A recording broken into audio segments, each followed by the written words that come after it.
আসসালামু আলাইকুম দর্শক, সবাইকে স্বাগত জানাচ্ছি আইওয়ান টিভির পর্দায় ল উইথ ব্যারিস্টার মনোয়ার হোসেন অনুষ্ঠানে। দর্শক, আপনারা তো জানেনই যে দীর্ঘদিন ধরে আমরা এই অনুষ্ঠানে আপনাদের আইন সংক্রান্ত বিভিন্ন বিষয়, বিশেষ করে ইমিগ্রেশন ল সংক্রান্ত বিভিন্ন বিষয়ে ব্যারিস্টার মনোয়ার হোসেন আপনাদের বিভিন্ন রকম অ্যাডভাইস দিয়ে রাখছেন। আপনারা সরাসরি ওনার সাথে ফোনে কথা বলছেন এবং যারা সবসময় ফোন করেন তারা তো আমাদের নাম্বারটি জানেনই, কিন্তু যারা নতুন জয়েন করলেন তাদের জন্য আমি আমাদের টেলিফোন নাম্বারটি বলে দিচ্ছি, যেটি টিভি স্ক্রিনেও আপনারা দেখতে পাবেন। নাম্বারটি হচ্ছে 020351557888। এই নাম্বারে ফোন করে সরাসরি আপনারা আপনাদের যে কোনো ইমিগ্রেশন সংক্রান্ত বা অন্য যে কোনো সমস্যা সরাসরি ব্যারিস্টার মনোয়ার হোসেন স্যারের সাথে আলাপ করতে পারবেন, তার একটি সমাধান আশা করি আপনারা পেয়ে যাবেন। স্যার, আপনাকে স্বাগত জানাচ্ছি স্টুডিওতে। Thank you. Good evening to everyone. So please keep your questions ready. I'm here to answer all your calls. Any sort of questions you've got about the law, immigration law, whatever. So I'll try to give you some guidance and advice. Thank you. জি, অনেক ধন্যবাদ। প্রত্যেক অনুষ্ঠানে barrister Monowar Hossain sir আপনাদেরকে update দিয়ে থাকেন, বিভিন্ন বিষয় নিয়ে আলোচনা করে থাকেন। আজকে হয়তো আমরা আপডেট এবং বিভিন্ন বিষয় নিয়ে আলোচনা করব, জানবো, ওনার কাছ থেকে আমরা একটি দিক নির্দেশনা নেওয়ার চেষ্টা করব। আর আমাদের দর্শকদের কাছ থেকে সবসময় আমরা বিভিন্ন বিষয়ে প্রশ্ন পেয়ে থাকি, ইমিগ্রেশন সংক্রান্ত, অ্যাসাইলাম, সিটিজেনশিপ, এইসব প্রশ্নগুলো বেশি আসে। সেখান থেকে কিছু দর্শকদের প্রশ্ন আছে যেগুলো নিয়ে আমি আজকে আলোচনা করতে চাই। আমি জানি যাদের প্রশ্ন তারা তো উপকৃত হবেনই, এবং যারা শুনছেন তাদের মধ্যে থেকে হয়তো অনেকের কোয়েশ্চেন আছে। তবে আমরা আলোচনার মধ্যে যে কোনো সময় আপনারা মোস্ট ওয়েলকাম, আপনারা কল করতে পারেন এনি টাইম। টিভি স্ক্রিনে যে নাম্বার দেখবেন সেই নাম্বারে ফোন করে সরাসরি আমাদের সাথে যুক্ত হতে পারেন। স্যার, বিভিন্ন বিষয় নিয়ে আপনি আলোচনা করেছেন বিগত অনুষ্ঠানগুলোতে আপনি আলোচনা করেছেন। তাও আমাদের দর্শকদের কাছ থেকে যে প্রশ্নগুলো আমরা বেশি পাই সেই ধরনের কিছু প্রশ্ন আমি শুরুতেই আপনার সাথে একটু আলোচনা করতে চাই। যেমন অ্যাসাইলাম সিকারদের কাছ থেকে আমরা প্রশ্ন পাচ্ছি, এরকম প্রশ্ন আমাদের দর্শকরা করেছেন যে ওনারা অ্যাসাইলাম সিক করেছেন এবং অ্যাপ্লিকেশন স্টিল পেন্ডিং। তো এক্ষেত্রে ওনারা হয়তো বাংলাদেশের রাজনৈতিক কোনো একটি বিশেষ রাজনৈতিক দলের সদস্য এই বলে ওনারা অ্যাসাইলাম করেছেন, কিন্তু সামনে নির্বাচন আছে। সেই নির্বাচনের পরে যদি অবস্থা চেঞ্জ হয়ে যায় বা যে দলের ওনারা বলেছিলেন সেই দল যদি ক্ষমতায় আসে, তো সেক্ষেত্রে তাদের অ্যাসাইলাম কি হবে, এটার উপর কি ইম্প্যাক্ট পড়বে, সেটা নিয়ে যদি একটু আমাদের দর্শকদের জানাতেন। Thank you. অবশ্যই এটা একটা ইম্প্যাক্ট হবে, কারণ হচ্ছে whole reason for claiming asylum is that he is not safe or his life will not be safe if he returns to his country of origin. Regardless of Bangladesh or any other country, it applies similarly to everyone from every country, for every national, whoever seeks asylum or humanitarian protections.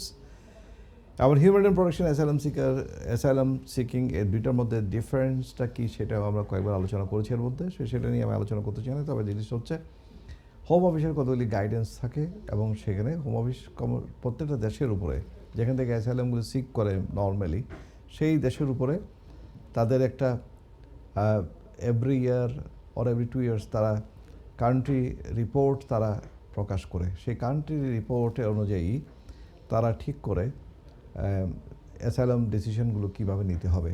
যেমন ওই দেশের যে ইনফরমেশনগুলো আছে বিভিন্ন media থেকে শুরু করে বিভিন্ন হিউম্যান রাইটস অর্গানাইজেশনস, তারপরে এনজিওস আছে এবং বিভিন্ন দেশের বিভিন্ন গভর্নমেন্ট অর্গানাইজেশনস, যেমন ইউএসএ স্টেট ডিপার্টমেন্ট আছে, অস্ট্রেলিয়ান বিভিন্ন ধরনের মাইগ্রেশন ডিপার্টমেন্ট আছে, তারপরে বিভিন্ন রিসার্চ ব্যুরো আছে, বিভিন্ন ক্যানাডা বেসড বিভিন্ন অর্গানাইজেশন আছে।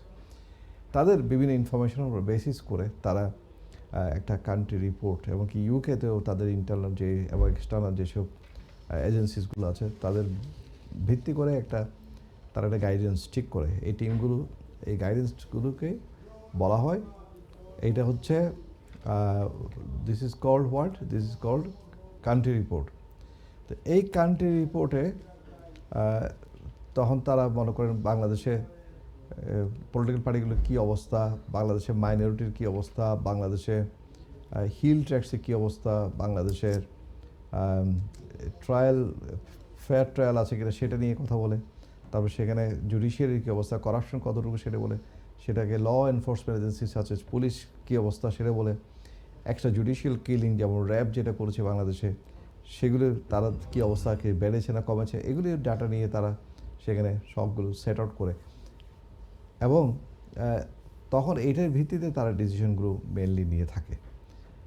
কাজেই এইটা অবশ্যই একটা ইনফ্লুয়েন্স করবে যখন আপনার নিজের গভর্নমেন্ট, নিজের পার্টি গভর্নমেন্টে চলে আসবে, অবশ্যই সেটা একটা ইনফ্লুয়েন্স করবে। তবে আপনি কি করবেন না করবেন সেই পরিস্থিতিতে যদি আপনার এরপরেও যদি আপনাকে প্রোটেকশন দিতে হয়, অবশ্যই সেটা আপনাকে লিগ্যাল অ্যাডভাইস নিয়ে জি, কাজ আমি একটু করতে হবে। ইন্টারাপ্ট করছি। এই আলোচনাটা আমরা খুবই গুরুত্বপূর্ণ একটি আলোচনা, এটা আমরা আরো চালিয়ে যাব, আরো শুনবো আপনার কাছ থেকে। অবশ্যই। অনেক দর্শক ফোন করছেন, একটা কল আমরা শুরুতেই নিয়ে নিই। জি, আসসালামু আলাইকুম দর্শক। জি, কে বলছিলেন, কোথা থেকে জি বলছিলেন? আসসালামু আলাইকুম। জি আমি রহমান বলছিলাম লন্ডন থেকে। জি, বলুন। আমার প্রশ্নটা ছিল আসলে ব্যারিস্টার সাহেবের কাছে। আসসালামু আলাইকুম। ওয়ালাইকুম আসসালাম। আমার মাদার ইন লর জন্য আসলে আমরা একটা অ্যাপ্লিকেশন করেছিলাম। উনি ক্যান্সারের পেশেন্ট, ওকে। তো উনি ওই মেডিকেল ভিসা অ্যাপ্লিকেশন করেছিলাম আর কি। জি। পরে সেটা রিফিউজ হয়ে যায়। আমাদের কোনো আপিল রাইট দেওয়া হয় নাই এবং কোনো অ্যাডমিনিস্ট্রেটিভ রিভিউ দেওয়া হয় না। তো আমরা পিএপিএল করি, প্রথমবার রিফিউজ হয়, আবার সেকেন্ডবার পিএপিএল করা হয়, রিফিউজ হয়ে গেছে। জি জি। এই অবস্থায় আমরা কি করতে পারি, মানে কি করলে কি ওনাকে কি আসার কোনো সুযোগ নেই? উনি কোথায়, বাংলাদেশে? জি, উনি বাংলাদেশে আছেন। আচ্ছা, ওরা কি কারণে দেয়নি? এমনি জাস্ট বেশি ইনফরমেশন দেওয়া দরকার নাই, একটু সামারি যদি বলেন।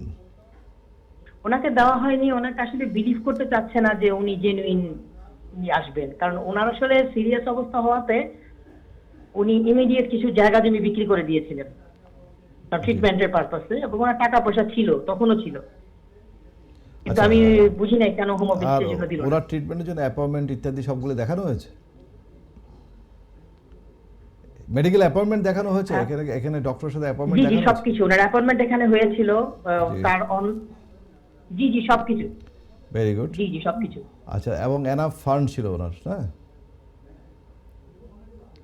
সাফিসিয়েন্ট ফান্ডিং ছিল, ফান্ডিং ব্যাংকে পয়সা Enough fund ছিল? ছিল, জি। আচ্ছা, আর এখান থেকে কোনো স্পন্সর ছিল? জি সাফিসিয়েন্ট ফান্ডিং ছিল, জি। এখান থেকে কোনো স্পন্সর ছিল? এখান থেকে ওনার 2 মেয়ে স্পন্সর ছিল। আচ্ছা, আচ্ছা, 2 জন স্পন্সর ছিল। আচ্ছা, এখান থেকে 2 মেয়ে স্পন্সর ছিল ওনার। আমি আসলে সমস্ত কাগজপত্রগুলো না দেখলে, একেবারে ফাইলে না দেখলে আমি কি জানো, যে কোনো একজন অভিজ্ঞ লয়ারও এখানে কিছু বলতে পারবেন না কংক্রিট। তবে আপনি যতটুকু ইনফরমেশন দিয়েছেন ততটুকু ইনফরমেশনের ভিত্তিতে আমি এটুকু বলতে পারি, যেহেতু ব্যাপারটা খুবই কম্প্যাশনেট এবং কম্পেলিং, যেহেতু medical treatment she desperately need, তা আমার সাজেশন হবে আর অ্যাডভাইস হবে to explore the possibility of making further application. কারণ অ্যাপ্লিকেশন একটাই করেছেন হয়তো, এবং তারা হয়তো রিকনসিডারেশন, রিফিউজ করার পরে রিকনসিডারেশন করছে আপন সার্ভিং ইউর পিএপিএল, হয়তো তারা রিকনসিডারেশন করে, আমি যেটা বুঝছি, তারা আবারও দে মেনটেন দেয়ার ডিসিশন। কাজে এখানে দুটো পথ আছে, একটা হচ্ছে either to explore the possibility of making further application or submitting the judicial review application to the upper tribunal.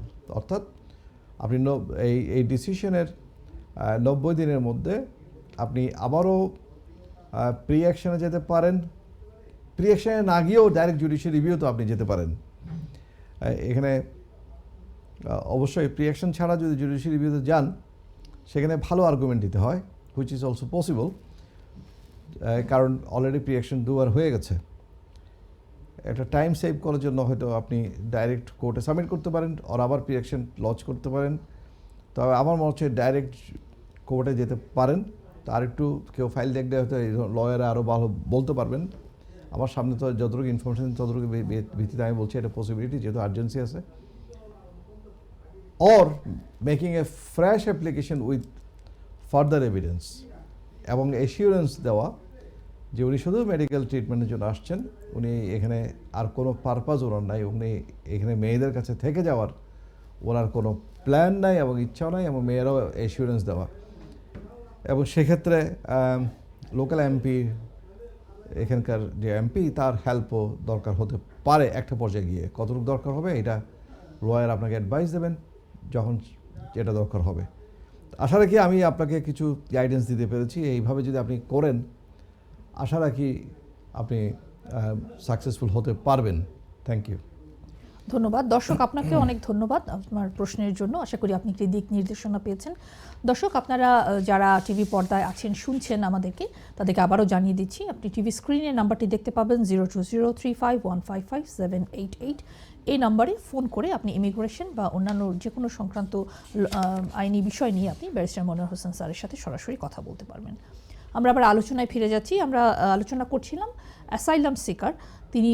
তিনি বলে থাকেন যে তিনি বিএনপি বা জামাতে ইসলাম কথা বলে তিনি অ্যাসাইলাম সিক করে থাকেন, এবং তার দল যদি পাওয়ারে চলে আসে সামনে আসন্ন নির্বাচনে, যদি এরকম কিছু হয়, তো সেক্ষেত্রে ওনার উপর কি এফেক্টটা পড়বে বা ইম্প্যাক্টটা কি হবে, এ নিয়ে আপনি আলোচনা করছিলেন। যদি সেই আলোচনাটা অলরেডি বলেই ফেলেছি, সেটা হচ্ছে কান্ট্রি রিপোর্টের উপর ডিপেন্ড করবে, হোম অফিস কি আপডেট করে সেটা অবশ্যই।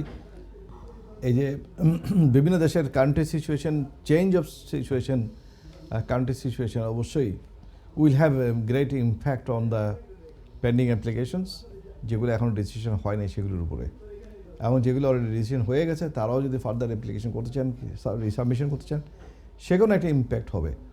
এবং অফকোর্স এটা দেখার বিষয় বাংলাদেশে ইলেকশনের পরে পরিস্থিতি কী হয়, এবং সেখানে ওভারঅল ইভেন কি কোনো পার্টি পাওয়ারে, তার নিজের পার্টি পাওয়ারে আসার পরেও যদি পিসফুল সেখানে যদি পলিটিক্যাল পরিস্থিতি না থাকে, ল অ্যান্ড অর্ডার যদি ঠিকভাবে না থাকে, তাহলে that will be another ground for making further submissions. কারণ ক্ষমতাসীন থাকলেই যে উনি তার আরেকজন নেতা কিংবা আরেকজন সিটিজেনের যে নিরাপত্তা এনশিওর করবেন, সেক্ষেত্রে যদি রিয়েল থ্রেট স্টিল থাকে, তারা স্টিল কিছু হয়তো কনসিডারেশন যেতে পারেন। Thank you. জি, অনেক ধন্যবাদ। আপনি বিস্তারিত আলোচনা করেছেন। আশা করি দর্শকরা একটি দিক নির্দেশনা পেয়েছে। আমাদের দর্শকদের কাছ থেকে আরও যেসব প্রশ্ন আমরা পেয়ে থাকি, তার মধ্যে একটি হচ্ছে ব্রিটিশ সিটিজেনশিপ নিয়ে। তারা অনেকেই জানতে চান, এ ধরনের প্রশ্ন আসে যে কেউ যদি ব্রিটিশ সিটিজেনশিপের জন্য অ্যাপ্লিকেশন করতে চান, তিনি কতদিন দেশের বাইরে, ইউকের বাইরে উনি থাকতে পারবেন, কতদিন অ্যালাউড, সেটা যদি একটু বলতেন। Thank you so much. কতদিন থাকতে পারবে এটা ডিপেন্ড করছে কি কোন বেসিসে এখানে আছেন, এবং কেউ যদি নর্মাল তার নিজের ওন রাইটে উনি যদি এখানে রেসিডেন্সিপ পেয়ে থাকেন, পার্মানেন্ট রেসিডেন্সিপ পেয়ে থাকেন, তাকে 5 ইয়ার্সের পর উনি সিটিজেনশিপ করতে পারবেন, এবং 5 ইয়ার্সের মধ্যে নট মোর দেন 450 ডেজ উনি বাইরে থাকতে পারবেন। আর যারা ব্রিটিশ সিটিজেনের সাথে বিয়ে করেছেন, পার্টনার হয়েছেন, তাদের সেই বেসিসে যদি সেটা থাকে, সেই গ্রাউন্ডে তারা 3 বছরের মধ্যেই যদি তাদের 270 ডেজের বেশি থাকে বাইরে, তাহলে অ্যাপ্লিকেশন রিকোয়ারমেন্ট মিট করে না, এটা বলা হয়। Thank you. ধন্যবাদ আপনাকে। আরেকটি প্রশ্ন আমরা পেয়েছি যে যারা আইএলআর পেয়েছেন, তারা কতদিন পরে তারা সিটিজেনশিপের জন্য অ্যাপ্লিকেশন করতে পারবেন? এখানেও দুইটা বিষয় আছে আইএলআর ক্ষেত্রে। কে কীভাবে পেয়েছে সেটার উপর ভিত্তি করে আমরা কথা বলতে হবে। কেউ যদি 5 ইয়ার্সের বেসিসে আইএলআর পেয়ে থাকে, এবং তার যদি ব্রিটিশ সিটিজেন ওয়াইফ কিংবা হাজব্যান্ড না থাকে, তাহলে উনি 1 বছর ওয়েট করতে হবে। এটা হচ্ছে নিয়ম। ক্লিয়ার 12 মান্থস থাকতে হবে from the date of granting ILR and until he applies or she applies for naturalisation, তাকে অবশ্যই 1 বছর থাকতে হবে। এটা অ্যাডাল্টের জন্য বলছি। Thank you. এটাই আমাদের দর্শকদের প্রশ্ন ছিল যে আপনি বিস্তারিত আলোচনা করলেন যে 2 ধরনের, যাদের পার্টনার ব্রিটিশ সিটিজেন তাদের জন্য এক ধরনের, বা যারা অন্যভাবে আইএলআর পেয়েছেন, ইনডিফিনিটলি পেয়েছেন, তারা 1 বছর তাদেরকে ওয়েট করতে হবে। তো এর পরবর্তীতে তাদের যে প্রশ্নটি আছে যে কারো যদি রিফিউজ হয়ে যায়, সেক্ষেত্রে তাদের জন্য কি পথ খোলা আছে, তারা কি করতে পারবেন? এটা ডিপেন্ড করে কী জন্য রিফিউজ হয়েছে, সব কিছুই। এখন কেউ যদি মনে করেন 270 ডেজের বেশি বাইরে ছিলেন, অথবা 450 ডেজের বাইরে ছিলেন, প্রশ্ন করতে পারেন আপনারা। তো তাহলে কি করবেন? আগে ওই ধরনের আলোচনা আমরা একটু যাওয়া উচিত। যে মনে করেন কেউ যদি 450 ডেজের বাইরেই থাকলো, অথবা 270 ডেজের সে স্পাউস হিসেবে অ্যাপ্লিকেশন করছে, এখন বাইরে ছিল, তখন কী করতে হবে? ফার্স্ট অ্যাপ্লিকেশনটা তো ঠিক করতে হবে, চ্যালেঞ্জিংয়ের প্রশ্ন তো পড়ে।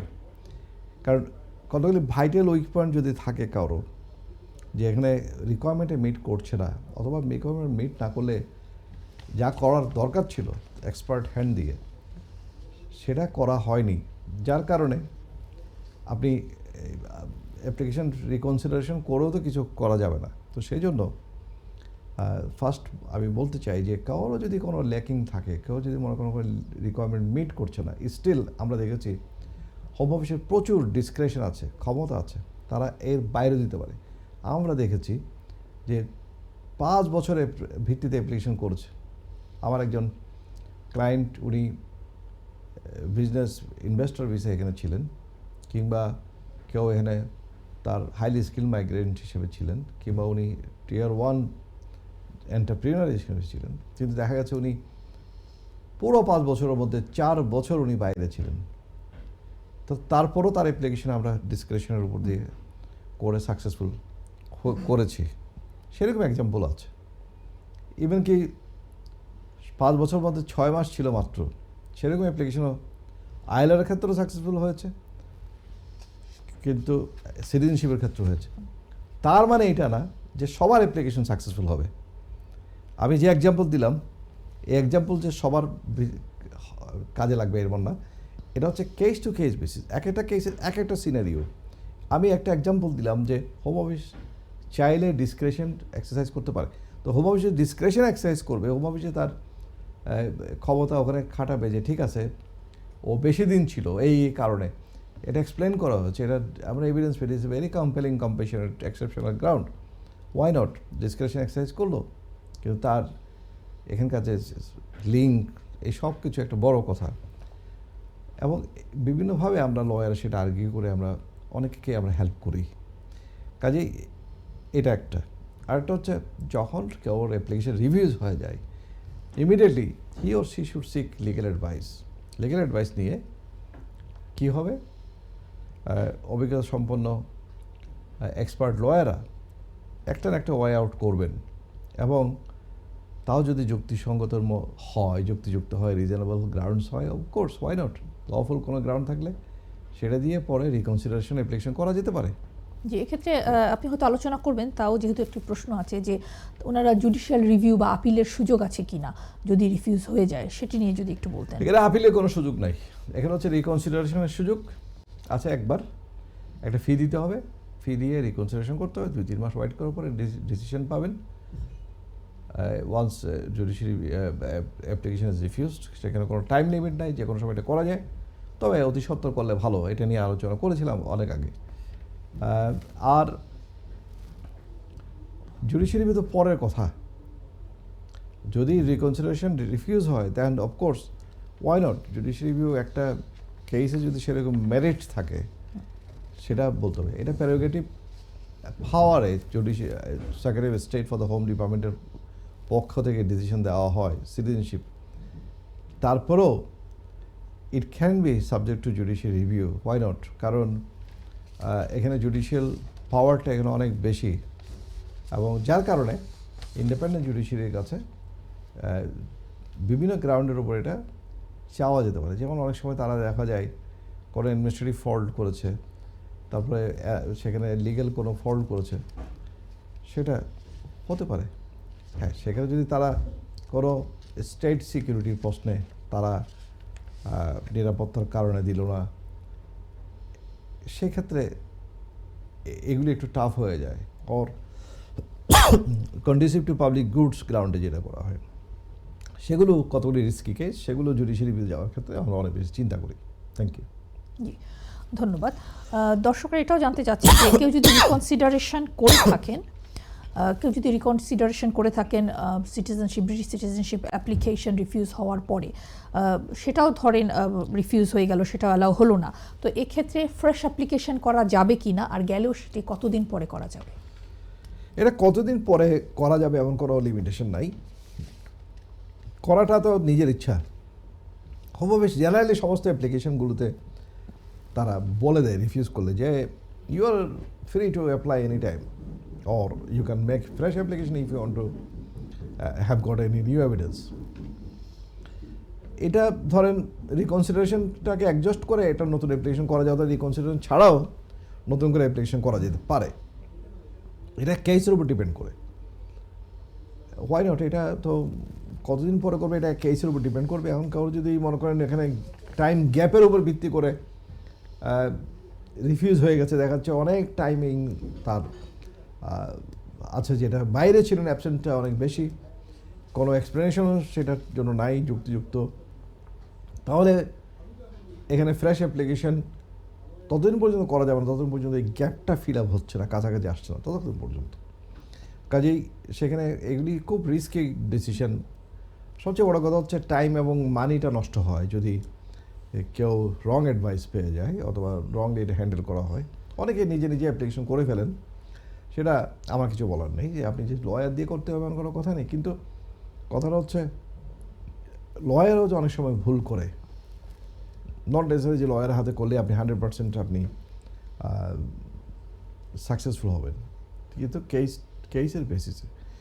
বাট অনেক সময় দেখা যায় যে আপনি যদি এখন অ্যাপ্লিকেশনটা না করেন তাহলে আপনি 10 বছর পরেও আপনার একই অবস্থা হতে পারে, 5 বছর পরেও একই অবস্থা পড়বে। ফর এক্সাম্পল, কাউকে বলো যে ইলিগেল এন্ট্রি, যে ইলিগেল এন্ট্রি যারা হয়েছে তাদেরকে সিটিজেনশিপ দেওয়া হবে না, কত বছর এটা বলা হয়নি, তাহলে আপনি কি অপেক্ষা করবেন? কিন্তু আপনি যতদিন পর্যন্ত এখানে বেশি দিন থাকছেন ততদিন পর্যন্ত আপনার এই দেশে ইন্টিগ্রেশন বাড়ছে, এই দেশে আপনার কন্ট্রিবিউশন বাড়ছে, আপনার গ্রাউন্ডও সেরকম হেভি হচ্ছে।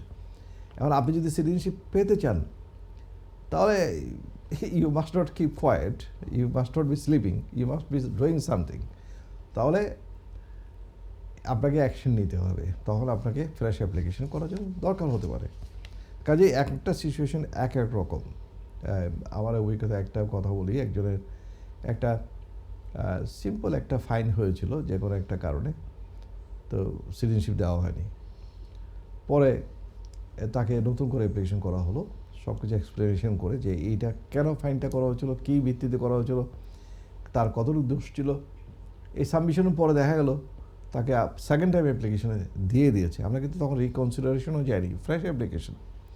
তো কাজে এক একটা কেস এক রকম। যখন একজন ভালো লয়ারের কাছে আপনি যাবেন, অভিজ্ঞতা সম্পন্ন লয়ারের কাছে যাবেন, উনি সব কিছু অ্যানালাইজ করে আপনাকে একটা নিরপেক্ষ একটা অ্যাডভাইস দেবে। লয়াররা তো নিজের পকেটের ফিসের কথা চিন্তা করে না, করা উচিতও না। তারা চিন্তা করবে আপনার জন্য কোন পথে গেলে ভালো হবে, আপনার অযথা পয়সা নষ্ট হবে না, সময় নষ্ট হবে না। Thank you. অনেক ধন্যবাদ, বিস্তারিত আলোচনা করলেন। আমাদের দর্শকরা একটি বিষয় নিয়ে তারাও জানতে চাচ্ছেন যে সিটিজেনশিপের ক্ষেত্রে, অ্যাপ্লিকেশনের ক্ষেত্রে, যদিও আপনি বিস্তারিত অনেক কিছু আলোচনা করে ফেলেছেন, কিন্তু এই ধরনের প্রশ্ন আমরা প্রায় পেয়ে থাকি যে যখন কেউ সিটিজেনশিপের অ্যাপ্লিকেশন করবে, সেটা অ্যাডাল্ট হোক বা চাইল্ডের হোক, তো রেফারেন্স দিতে হয়, দুজন রেফারি দরকার হয়। তো অনেক সময় তারা কনফিউজড হয়ে যাচ্ছেন যে কাকে আসলে রেফারি করা যাবে, কাকে তারা তাদের আত্মীয় বা পরিচিত কাকে করতে পারবেন, এবং কি কি ক্রাইটেরিয়া, বড়দের জন্য কি বা ছোটদের জন্য কি অ্যাপ্লিকেবল, সেটা যদি একটু বলতেন। ওয়েল, তারা তো বলছে যে রিলেটেড হলে রেফারি না করা, যেমন ফ্যামিলি মেম্বার, ক্লোজ রিলেটিভ, এরা না হয় বেটার। আর আরেকটা কি বলছে? বলেছি কে হতে পারবে অ্যাডাল্টদের জন্য বা চাইল্ডদের জন্য। চাইল্ডের জন্য অ্যাডাল্ট সবার জন্য একই রকম। এখানে কেউ চিনতে হবে, বাচ্চাকে পার্সোনালি চিনতে হবে। এখানে বাচ্চার বা প্রফেশনাল হতে হবে কিনা, বা যে কেউ হতে পারবে কিনা। একটা প্রফেশনাল হলে ভালো হতে হয়, আরেকটা হচ্ছে নর্মাল এমনি ব্রিটিশ সিটিজেন হলে চলবে, যে কোনো একজন সিটিজেন হলে হবে। কাজে সবাইকে যে প্রফেশনাল হতে কোনো কথা নেই। অনেক সময় দেখা যায় প্রফেশনাল পায় না, তারপরে অ্যাপ্লিকেশন করে মোটামুটি অনেক সময় দেখা যায় কোম্পানি ডাইরেক্টর ইত্যাদি ইত্যাদি করে ফেলছে। সো অনেকেই দুজন ব্রিটিশ সিটিজেন দিয়ে তারা আর কোনো প্রফেশন না পেলেও এটা নিয়ে খুব একটা বেশি স্ট্রিক্ট তারা করে না। তারপরেও বি কেয়ারফুল। আমি যেটা বলছি এটা সব ক্ষেত্রে হবে এমন কোনো কথা নেই, তবে চেষ্টা করতে হবে যারা একটা মাস্ট বি প্রফেশন আছে, ডক্টর, লয়ার, ব্যাংকার, কাউন্সিলর হতে পারে, এই ধরনের একটা হতে হবে প্রফেশনাল। Thank you. সিটিজেনশিপ নিয়ে আরও অনেক প্রশ্ন আছে, এর মধ্যে আরেকটা প্রশ্ন দিয়ে শেষ করতে চাই, তারপরে আমার মনে হয় অ্যাসাইলামের আরও অনেক প্রশ্ন আছে দর্শকরা যেগুলো করেন, আমাদেরকে পাঠিয়ে থাকেন। দর্শকদের মধ্যে কোনো কল করতে চাইলে কল করতে, হ্যাঁ, কলগুলো আমরা নেব, অবশ্যই নিব। আমরা আলোচনা করছি আপনাদের সুবিধার্থে, হয়তো আলোচনার মধ্যে থেকে আপনারা অনেক বিষয় যেগুলো জানার ছিল হয়তো জানতে পারছেন, কিন্তু তারপরেও আমরা ওয়েলকাম করছি এনি টাইম। নাম্বারটা হচ্ছে 35155788 টিভি স্ক্রিনে দেখতে পাবেন। এই নাম্বারে ফোন করে আপনারা সরাসরি আমাদের সাথে যুক্ত হতে পারেন। আমাদের আলোচনা আরও চলবে, বিভিন্ন বিষয় নিয়ে আমরা আলোচনা করব। যেহেতু সিটিজেনশিপেরই আলোচনা হচ্ছিল, তো এটা নিয়ে দর্শকরা এরকমও প্রশ্ন করে থাকেন যে আসলে কোন গ্রাউন্ডে কখন আমি বুঝবো যে আমার এই অ্যাপ্লিকেশন রিফিউজ হয়ে যাবে। একটা আপনি আলোচনা করলেন যে সময়ের ব্যাপারটা, যে তাকে নির্দিষ্ট সময় পর্যন্ত ইউকেতে থাকতে হবে, বেশি হয়ে গেলে হয়তো অ্যাপ্লিকেশন রিফিউজ হয়ে যেতে পারে। এছাড়া আর কোন বিষয়গুলো খুব গুরুত্বপূর্ণ যেটা একটা সিটিজেনশিপ অ্যাপ্লিকেশন করার ক্ষেত্রে বিবেচনা করতে হবে? মোটামুটি তো বলে ফেলেছি। আর একটা হচ্ছে অ্যাপ্লিকেশন হিস্ট্রিটা you need to be very careful, কারণ অনেক সময় ক্লায়েন্টও আমাদেরকে ইনফরমেশন দেয় না। জি, যেমন হয়তো ক্লায়েন্ট ইলিগেল আসে নাকি, লিগেল আসছে, বলো ভিজিট হিসেবে আসছে, অথবা স্টুডেন্ট হিসেবে আসছে, অথবা ওয়ার্ক পারমিট আসছিল, কিন্তু ক্লায়েন্ট ওভারস্টে হয়ে গেছিলো। ওভারস্টে হওয়ার পর ক্লায়েন্ট হয়তো সেকেন্ড টাইম অন্য নাম দিয়ে কোনো একটা অ্যাপ্লিকেশন করছে, হয় অ্যাসাইলাম করেছে কিংবা হিউম্যান রাইটসের কোনো অ্যাপ্লিকেশন করেছে, আউটসাইড দ্য রুল কোনো অ্যাপ্লিকেশন করেছে, সেটা হয়তো রিজেক্ট হয়ে গেছে। পরবর্তীতে হয়তো ওনার রিয়েল নামে উনি আবার যখন 20 বছর হয়ে গেল কিংবা 10 বছর হয়ে গেল কোনো কারণে, অথবা বিয়ে শাদীর মাধ্যমে উনি লিভ টু রিমেইন পেয়েছেন, পরে উনি দেখা গেল উনি রেগুলারাইজ করে ফেলছেন, পরে যখন 5 বছর হয়ে গেল অথবা 10 বছর হয়ে গেল উনি সিটিজেনশিপ অ্যাপ্লিকেশন করলেন ইনডিফিনিট পর, তাকে মনে করেন বলা হলো যে না তুমি তো ইলিগেলে আসছিলা। এখন তো সে তো ইলিগেল আসে নেই, অন্য নামের সেই ব্যক্তিটা ইলিগেল আসছিল, উনি তো সেই ব্যক্তি না। এটা খুব সুন্দর করে ক্লারিফাই করতে হবে, ভেরি রিস্কি সিচুয়েশন, এটা বোঝাতে হবে হোম অফিসকে। তা না হলে আমরা অনেক এই ধরনের সিচুয়েশন ইদানিং দেখছি, আগেও দেখেছি যে তারা ইলিগেল এন্ট্রেন্ট পেপার তারা দিয়েছে এবং বলছে যে তোমাকে ইলিগেল হিসেবে আমরা ট্রিট করলাম, কিন্তু আসলে তো উনি ব্যক্তি ছিলেন না, উনি ছিলেন ওই নামধারী, কিন্তু ওই নামে উনি যেহেতু আগে অ্যাসাইলাম সিক করেছেন কিংবা ফিঙ্গারপ্রিন্ট দিয়েছেন, তার ওই রেকর্ডটা বারবার ভেসে আসছে। তো এই ধরনের সিচুয়েশনে তারা অনেক সময় বলে যে কই আমি তো ইলিগেলি না, আমি তো লিগেলি আসছি, আমাকে কেন দিল না। কিন্তু ওই যে গন্ডগোল, তার রেকর্ডে সবসময় দেখা যাচ্ছে উনি ইলিগেলি আসছেন, ওই দুই নামের মধ্যে গন্ডগোল হয়ে যাচ্ছে। এইগুলো খুব কমপ্লেক্স সিচুয়েশন, জটিল সিচুয়েশন হয়ে যায়। অনেকের ক্ষেত্রে এটা প্রযোজ্য, যারা দুই নামে অন্য নামে অ্যাপ্লিকেশন করেছেন তারা খুব ভালো অ্যাডভাইস নিয়ে সুন্দর করে এটা পরিকল্পিতভাবে এটা করতে হবে, কেয়ারফুলি করতে হবে, সাবধানতার সাথে। তা না হলে সিটিজেনশিপ অ্যাপ্লিকেশনটা রিফিউজ হওয়ার সম্ভাবনা আছে। তারপরে ধরেন আমি তো বেশি গ্যাপের কথা বলেছি, তারপরে এখানে একটা জিনিস আছে যে মেক শিওর করতে হবে যে আপনার সমস্ত অনেস্টলি সেখানে আপনাকে সব ডিক্লারেশন দিতে হবে। অন্য কোনো নাম ইউজ করলে সেটা বলতে হবে সেখানে, তা না হলে সেটাও এক ধরনের ফলস রিপ্রেজেন্টেশন হয়ে যাবে, তার জন্য অ্যাপ্লিকেশন অটোমেটিক রিফিউজ হতে পারে এবং কয়েক বছর অ্যাপ্লিকেশন কোর্ট থেকে বিরত রাখতে পারে। তারপরে কোনো ধরনের জাজমেন্ট থাকলে কান্ট্রি কোর্ট জাজমেন্ট থেকে শুরু করে কোনো কনভিকশন থাকলে সেগুলো বিষয় যদি সেটা যত মাইনের হোক না কেন জি, সেটা অ্যানালাইজ করতে হবে, কতদিন আগে এটা বুঝতে হবে এবং সেটা স্বীকার করতে হবে। এবং লয়াররা এটা বুঝেন যে এটা কতটুকু এটা ইম্প্যাক্ট হবে। ইন এনি ইভেন্ট হাইড করলে এটা ওরা বের করলে করে কি এটা একটা নেগেটিভ ইম্প্যাক্ট হয়, রেজাল্ট হয় অ্যাপ্লিকেশনের উপরে। কিন্তু কনভিকশন থেকেও একটা সময় যখন পার হয়ে যায় তখন তারা অ্যাপ্লিকেশন সাকসেসফুল হতে পারে। কিন্তু সেটা যদি ডিক্লারেশন না করে স্প্যান কনভিকশন হয়ে গেছে 10 বছর আগে, 20 বছর আগে, সেটার জন্য স্টিল অ্যাপ্লিকেশন হতে পারে, এমন কোনো লিমিটেশন নাই। তারা প্রশ্ন করে have you ever been convicted or not. কাজে এভার বিন মানে কি, কখনও হয়েছে কিনা, ভেরি কেয়ারফুল। এগুলি তো রিকোয়ারমেন্টের মধ্যে এগুলি সবসময় এগুলি পড়ে এবং মেক শিওর করতে হবে যে আপনি যখন অ্যাপ্লিকেশনটা করছেন সেই তার প্রিসিডিং 3 ইয়ার্স ওর 5 ইয়ার্স যেটা কাউন্ট করা হয়, ওই সময়ে আপনি এই দেশে ছিলেন, এই দেশের মাটিতে ছিলেন। অ্যাবসেন্ট থাকলে তখন সেটা নেগেটিভ হতে পারে, হয় তখন রিকোয়ারমেন্ট ফুলফিল করে না, অটোমেটিক রিফিউজ হয়ে যায়। আচ্ছা, তারপরও যদি থাকে দেখেন আপনি ওই সময় ছিলেন না, বাট বাকি সব রুল মিট করেছেন, স্টিল হোম অফিসের ডিসক্রিপশন আছে, কিন্তু ডিসক্রিপশনটাতে অটোমেটিক দেবে না। You must have a reason why you were not present at the start of the material time or the start of the I mean the duration of 3 years or 5 years residentship এখানে এই দেশের মাটিতে কেন ছিলেন না, সেটা explanation যদি না দেন তাহলে হোম অফিস করতে জানবে, তো automatically application will be refuse.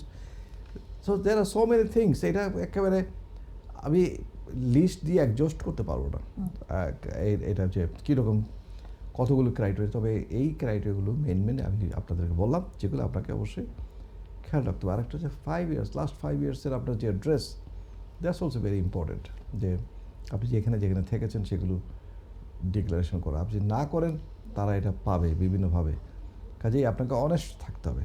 Honesty is the best policy for any sort of application, immigration application in the United Kingdom. Thank you. অনেক ধন্যবাদ, অনেক ইম্পর্টেন্ট ইস্যু নিয়ে আপনি আলোচনা করলেন, আমাদের দর্শকদের জানালেন। দর্শক, সময় হয়ে গেছে একটা বিরতির, আমরা বিরতিতে যাচ্ছি। বিরতির পর আমরা আবারও ফেরত আসবো আয়নের পর্দায় ল উইথ ব্যারিস্টার মনোয়ার হোসেন অনুষ্ঠান নিয়ে। আমাদের সাথেই থাকুন।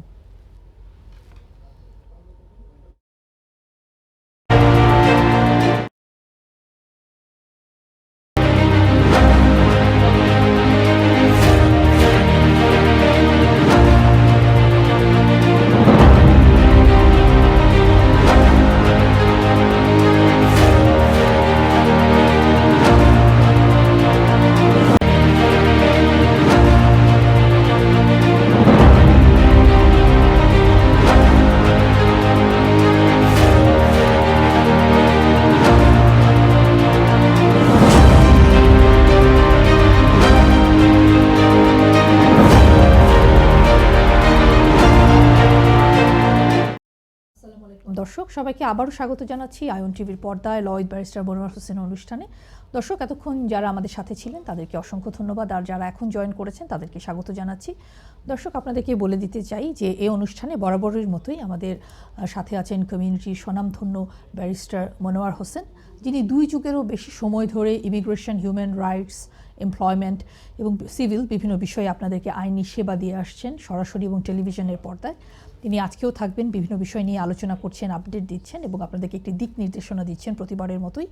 আপনাদের ইমিগ্রেশন সংক্রান্ত যে কোনো বিষয় বা অন্য যে কোনো আইনি সমস্যা নিয়ে আপনারা সরাসরি ব্যারিস্টার মনোয়ার হোসেন স্যারের সাথে কথা বলতে পারবেন।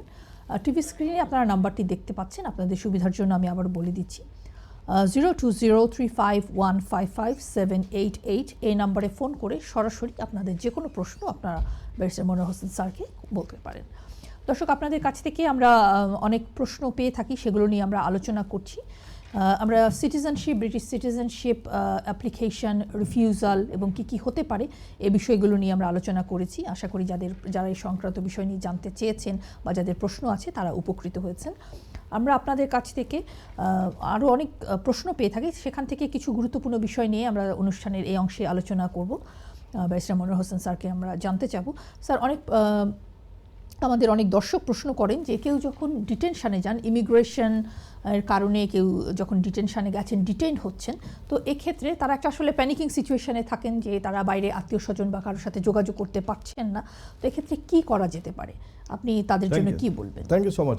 এটা একটা common question, and the question is if someone has been detained by immigration officers or police on the immigration ground, somebody may be overstaying, somebody is in breach of immigration rule, but how can he communicate with the relatives or the lawyer? এখানে অনেকে এটা nervous হয়ে যান। এটা normal police স্টেশনে যদি এটা criminal case হয়ে থাকে তো অটোমেটিক্যালি দে উইল গেট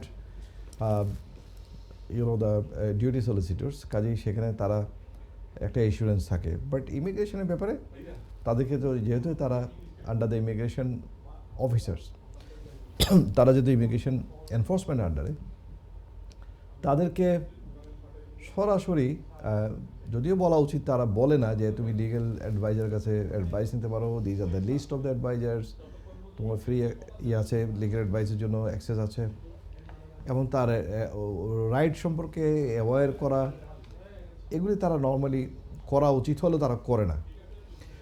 তো এটা খুব অত্যন্ত দুঃখের বিষয়, যার কারণে অনেকেই জানে না, অনেকেই এই ধরনের ইনফরমেশনে অ্যাক্সেস থাকে না, লয়ের অ্যাক্সেস থাকে না। কিন্তু এটা মনে রাখতে হবে, প্রত্যেকের সমান রাইট, প্রত্যেকেরই advice, immigration advice, lawyer advice পাওয়া, এটার অধিকার আছে। সেই জন্য আপনি যেটা করতে পারেন, পুলিশ স্টেশনে যেখানে যান বলতে হবে যে আমি আমার রিলেটিভকে ইনফর্ম করতে হবে, কল করতে হবে এবং আপনি অবশ্যই সেটা কমিউনিকেট করতে পারেন, এটা আপনাকে সুযোগ তারা দিতে হবে। আরটা হচ্ছে আপনাকে নর্মালি তারা তো সোজা কাউকে পাঠিয়ে দেয় না, কাউকে জেলেও দেয় না, এটা একটা হোস্টেলের মতো যেটা ইমিগ্রেশন ডিটেনশন সেন্টার আছে সেখানে নিয়ে যাওয়া হয়। সেখানে যাওয়ার আগে আপনি জেনে নিতে পারেন আপনি কোন ডিটেনশন সেন্টার আপনাকে নেওয়া হবে, এটা কি আইএসি ব্রুকস হাউস আর হ্যান্ডমার্সওয়ার্থ ওর কোথায় একটা না একটা জায়গায় আপনাকে নিয়ে যাবে, সেটা ডিটেনশন সেন্টারের নামটা জেনে লোকেশনটা জেনে আপনি সেটা আপনার আত্মীয়কে বলে দিলেন, আত্মীয় সেখানে যোগাযোগ করলো। তবে আপনার টেলিফোন তারা নর্মালি নিয়ে ফেলে, এটা বদল ডিটেনশনে কিছুক্ষণ পরে আপনার অরিজিনাল যে টেলিফোনটা আছে আপনার সেটা নিয়ে ফেলে, অর্থাৎ আপনার সাথে যে ফোনটা থাকে ওরা ডিটেনশন সেন্টার যাওয়ার পরে আপনাকে একটা ফোন দেবে, নর্মালি একটা হ্যান্ডসেট দেয় এবং একটা নাম্বার দেয়, সেটা অবশ্যই আপনাকে কিছু সামান্য ক্রেডিট দেয়, আপনি আপনার আত্মীয় স্বজন চাইলে বাইরে থেকে ক্রেডিট দিতে পারে মোর। তবে আপনি সেখান থেকে কমিউনিকেট করতে পারবেন ফ্রিলি। যখন আপনি ইমিগ্রেশন রিমুভাল সেন্টার আইআরসি বলা হয়, সেটা ডিটেনশন সেন্টার না বলে সেটাকে বলা হয় আইআরসি, ইমিগ্রেশন রিমুভাল সেন্টার বলা হয়। সেখান থেকে আপনি আপনার বন্ধুবান্ধব আত্মীয় স্বজন লয়ারকে আপনি কল দিতে পারবেন, আপনি লয়ারের সাথে যোগাযোগ করতে পারবেন, লয়ার আপনার সাথে যোগাযোগ করতে পারবে এবং আপনার যে কাগজপত্রগুলো আছে সেই কাগজপত্রগুলো আপনি আপনার লয়ারের কাছে আপনি ইমেল করতে পারেন। আপনি ডিটেনশন সেন্টারে যে ডিউটি অফিসার আছে সেই ডিউটি অফিসারকে আপনি বলবেন যে আমার লয়ারের কাছে এই নাম্বার, এই ইমেল অ্যাড্রেস, তাদেরকে আমার এই কাগজপত্রগুলি পাঠিয়ে দিন। তো সেই জন্য আপনার লয়ারের কাগজপত্র তো অবশ্যই আপনার ইমেল অ্যাড্রেস আপনার নিশ্চয়ই, যদি আপনি কেউ ডিল করে থাকে তাহলে আপনার তো থাকবেই, সেই অনুযায়ী আপনাকে করতে হবে। আপনাকে you have to speak out about your rights. আপনি যদি ওখানে গিয়ে যদি চুপচাপ থাকেন, আপনি যদি কোনো কিছু না চান, কেউ আপনাকে দেবে না, তাহলে আপনাকে দিন গুনতে হবে, আপনার ফ্লাইটে ডেট দিয়ে দেবে, আপনাকে পাঠানোর জন্য সব চেষ্টা তারা করবে, আপনাকে শেষ পর্যন্ত পাঠিয়ে দেওয়া হবে। কিন্তু আপনি যদি এখানে থাকতে চান, যদি মনে করেন আপনার কোনো গ্রাউন্ড আছে, তাহলে আপনাকে চেষ্টা করতে হবে। Thank you. যদি হোম অফিস ইমিগ্রেশন বেইল না দেয় তাহলে সেক্ষেত্রে কি করতে পারবে তারা? নর্মালি তো আমরা ফার্স্ট কেউ যদি ডিটেন্ড হয় ইমিগ্রেশনের কারণে, তখন আমরা তাকে চেষ্টা করি হোম অফিসের সাথে নিবেদন করে বেইল অ্যাপ্লিকেশন দিয়ে আমরা তাকে বেইল করে আনার জন্য, সেটাকে বলা হয় সেক্রেটারি অফ স্টেট বেইল অথবা ইমিগ্রেশন বেইল। সেটা কিন্তু নর্মাল পুলিশের বেইলের মতো না যে আপনি কোনো ক্রিমিনাল অপরাধ করেছেন সেই জন্য আপনাকে ধরে সেখানে নিয়ে যাওয়া হচ্ছে, কিন্তু আপনাকে কোনো প্রিজনও নেওয়া হচ্ছে না, আপনাকে ইমিগ্রেশন ডিটেনশন সেন্টার কিংবা রিমুভাল সেন্টার নিয়ে যাওয়া হচ্ছে।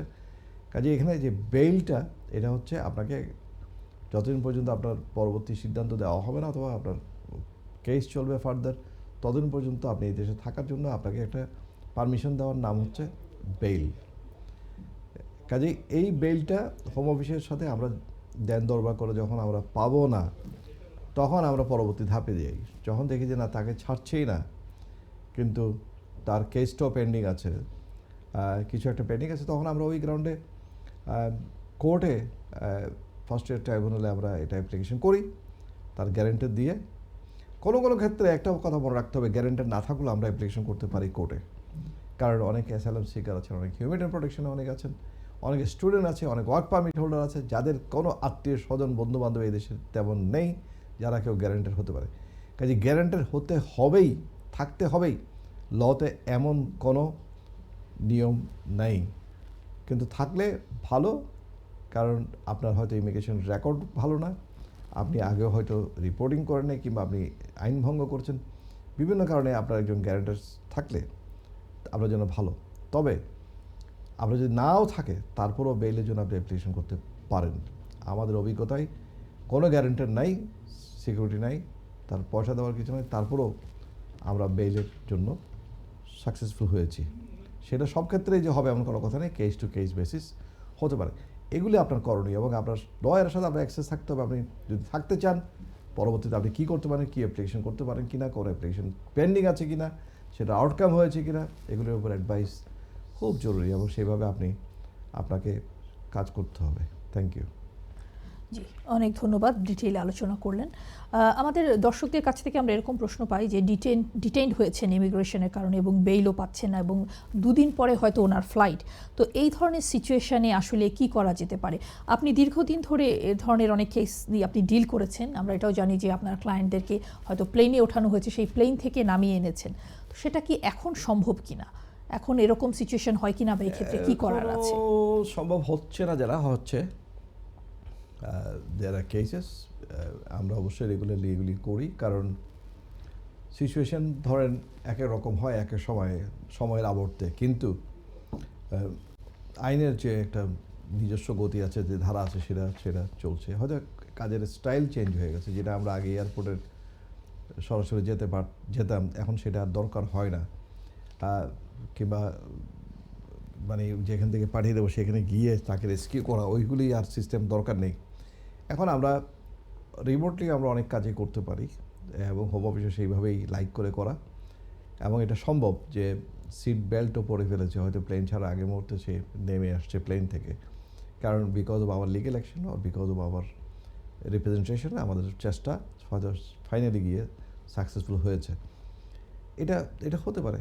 তবে এখন মনে করেন কাউকে কালকেই পাঠিয়ে দেবে, অথবা 2 দিন পরে অথবা 5 দিন পরে পাঠিয়ে দেওয়ার জন্য ফ্লাইটের খুবই টাইমটা ঘুরিয়ে আসছে। এখন মনে করেন তার সব কিছুই অ্যাডজাস্ট হয়ে গেছে। এখানে কতগুলি জিনিস পার্থক্য বুঝতে হবে। অনেকে আছে যাদের অ্যাপ্লিকেশন সব প্রচেষ্টা সব ব্যর্থ হয়ে গেছে, ওনার আপিল শেষ হয়েছে মাত্র 2 মাস আগে, অথবা জুডিশিয়াল রিভিউ করছে সেটাও মাত্র 2 সপ্তাহ আগে শেষ হয়ে গেছে। তাহলে আপনি সব কিছুই আপনি করে ফেলেছেন, তাহলে আপনার এখানে ভালো অবশ্যই অভিজ্ঞ সম্পন্ন লয়ার বলতে পারবেন আপনার সমস্ত কাগজপত্র ফ্যাক্ট অ্যানালাইসিস করে। আপনার যদি ডেসপারেটলি কিছু থাকে যে আপনি আসলে যেতে পারছেন না, আপনার জীবনের নিরাপত্তার হুমকি আসলে আছে, হয়তো হোম অফিস বিশ্বাস করে নেই, করতে চায় নেই, নতুন কোনো কিছু আছে, সেটা দিয়ে চেষ্টা করা যায় অনেক সময়। লাস্ট মোমেন্টে অনেক সময় দেখা যায়, লাস্ট মোমেন্ট অ্যাকশন অনেক সময় দেখা যায় কাজ করে। তবে এক্ষেত্রে আমি একটা ওয়ার্নিং দিতে পারি, সেটা হচ্ছে যদি কারো এই 3 মাসের মধ্যে স্ট্যাটিউটরি যে আপিল রাইটস যদি অ্যাডজাস্ট হয়ে থাকে এবং জুডিশিয়াল রিভিউ রিসেন্টলি যদি অ্যাডজাস্ট হয়ে থাকে, তাহলে তো অবশ্যই very highly unlikely to stop the stop the flight, কারণ এটা তখন ওখানে বার্ড হয়ে যাবে, unless there is clear injunction from the court. তো কাজেই এটা ইনজাংশন নেওয়াটা খুব দ্রুত নিতে হয়, এবং আজকাল এক্সপার্টি ইনজাংশন যেটা এককভাবে সেটা জাজরা করতে চায় না, জাজরা তখন হোম অফিসের সাথে কমিউনিকেট করে, হোম অফিস তখন ঝাঁপিয়ে পড়ে, যাকে দায়িত্ব দিতে চায় না অনেক সময় দেখা যায় হোম অফিস সেটা অবজেকশন দেয় সিরিয়াসলি, তারাও তাদের লয়ারও সেখানে ইয়ে করে। অনেক সময় আমরা এগুলি করি, এবং কোনোটা সাকসেসফুল হয়, কোনোটা সাকসেসফুল নাও হতে পারে, 11th আওয়ারে এইসব। তবে হ্যাঁ, কিছু না কিছু করার হয়তো সুযোগ থাকে, আর যদি কারোর কিছু করার না থাকে তখন আমরা অনেস্টলি বলে দিই যে কিছু করে লাভ হবে না, হতেও পারে নাও হতে পারে, কিংবা হলেও এ হবে এটা হবে না। আমরা কংক্রিটলি অনেস্টলি আমরা ক্লিয়ারলি আমরা অ্যাডভাইস দিয়ে বলে দিই এটা। Thank you. ধন্যবাদ। আপনি দীর্ঘ 2 যুগেরও বেশি সময় ধরে ইমিগ্রেশন নিয়ে কাজ করছেন, ইন্টারন্যাশনাল ইমিগ্রেশন নিয়ে কাজ করছেন। তো আমরা সম্প্রতি দেখছি যে ইউকেতে যেমন নতুন প্রপোজাল এসছে, এটা ইমিগ্রেশন কন্ট্রোল। তো আমরা দেখছি যে রিসেন্টলি কিছু ঘটনা ঘটেছে আমেরিকাতে, সেখানেও ইমিগ্রেশন কন্ট্রোলের বিষয়টি এসেছে। তো এটাকে আপনি কিভাবে দেখেন, বা ভবিষ্যতে এটা আরও কতটা স্ট্রিক্ট হতে পারে, নাকি আরও ফ্লেক্সিবল হতে পারে, আপনি কি মনে করেন? আমাদের দর্শকদের উদ্দেশ্যে যদি কিছু বলতেন। দেখুন, আমি সবসময় একটা কথা বলি যে মানব সমাজের জন্মের পর থেকে মাইগ্রেশনটা শুরু হয়েছে, অর্থাৎ মানব সমাজ পৃথিবীতে বিস্তার হওয়ার পর থেকেই এখানে মাইগ্রেশন, যে পরিবেশের কারণে প্রকৃতির কারণে মানুষ এক জায়গা থেকে আরেক জায়গায় তাদের যেতে হয়েছে। কখনো সেখানে বিভিন্ন ধরনের প্রতিকূল পরিস্থিতি, আগ্নেয়গিরি হোক, সাইক্লোন হোক, বন্যা হোক, অনেক কিছুর কারণে হতে পারে, মহামারী হোক। হাজার বছর ইতিহাসগুলি দেখবেন, মানুষের ইতিহাস কি, এক জায়গাতে এক জায়গায় মানুষ যাওয়া, যখন রাষ্ট্র ছিল না, কোনো বর্ডার ছিল না, কোনো দেশ আলাদাভাবে পরিচয় ছিল না, পৃথিবী একটাই ছিল। তাহলে সেখানে মাইগ্রেশন হতো, পরবর্তীতে রাষ্ট্রের ব্যবস্থা হলো, সিস্টেম হলো, এইগুলির মধ্য দিয়ে মানুষ যাচ্ছে। এখানে যার যার আইন শেষে বানিয়েছে, প্রত্যেকে তার যার বর্ডার কন্ট্রোল করার জন্য, যাতে করে বিদেশ থেকে তার এনিমিরা আসতে না পারে অন্য দেশ থেকে, সেই জন্য রেস্ট্রিকশন করেছে। সেটা করতে গিয়ে দেখা গেছে এনিমি হোক বা না হোক, অন্য রাষ্ট্র থেকে আরেকজন আসার ক্ষেত্রেও দেখা গেল তার বাধা, তাকে একটা আইন মেনে আসতে হচ্ছে, এই হচ্ছে সিস্টেম। কিন্তু একটা দেশে সব কিছু করতে পারে না, এই জন্য তাকে আমদানি রপ্তানি করতে হয়, ট্রেডিং করতে হয়, আর তার যা বেশি আছে সেটা আরেকটা দেশে যেটা ডিমান্ড আছে সেখানে পাঠানো হয়। এখন দেখুন, মানুষের প্রয়োজনীয়তা, ম্যান পাওয়ারের প্রয়োজনীয়তা, স্কিল্ড ওয়ার্কারের প্রয়োজনীয়তা, এটা কি আমরা দেখছি না আমেরিকা কিংবা এখানে? আজকে যদি সমস্ত ইমিগ্রেন্টসরা ইউকে থেকে চলে যায়, ইউকেতে হসপিটাল চলবে, ক্যাটারিং সেক্টর চলবে, ট্রান্সপোর্ট চলবে, অনেক কিছুই ভেঙে পড়বে। এমনকি পুলিশেও তো হাজার হাজার অ্যাক্টিং মাইনরিটি রয়েছে।